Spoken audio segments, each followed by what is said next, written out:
ফলতার একাধিক বুথে একাধিক ক্যামেরা বন্ধ করে দেওয়া হয়েছিল। ফলতার ভোট নিয়ে স্ক্রুটিনিতে এরকমই চাঞ্চল্যকর তথ্য সামনে এসেছে, যার ফলে দক্ষিণ 24 পরগনার একাধিক জায়গায় কিন্তু রিপোলের সম্ভাবনা রয়েছে। আর এই নিয়ে ইতিমধ্যে রাজনৈতিক মহলে তরজাও শুরু হয়ে গিয়েছে। বিজেপি এবং তৃণমূলে কি বক্তব্য শোনাব।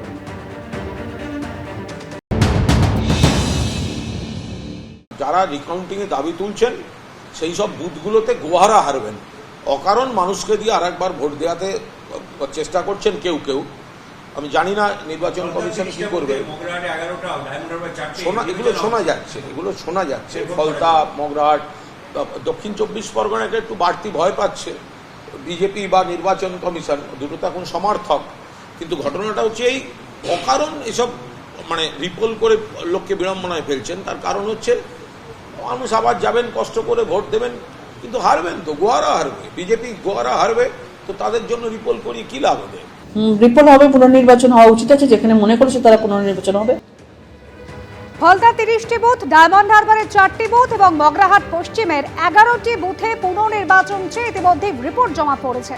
সিপিএম এর কেন্দ্রীয় কমিটির সদস্য সুজন চক্রবর্তী কি বলছেন এই নিয়ে শোনাবো এবার।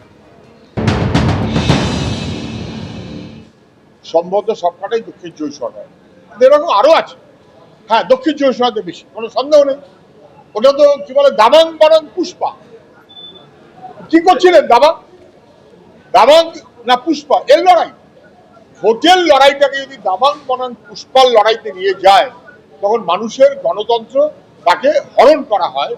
এখন 15টা বুথে রিপোলিং, তাতে কি সমাধান হবে আমি জানি না। ভোট তো ওখানে হয়নি, সবাই বোঝেন। ফলতাতে ভোট হয়নি, সবাই বোঝেন। ওটা দাবাং বনাং পুষ্পা, একটা লড়াই ভাব।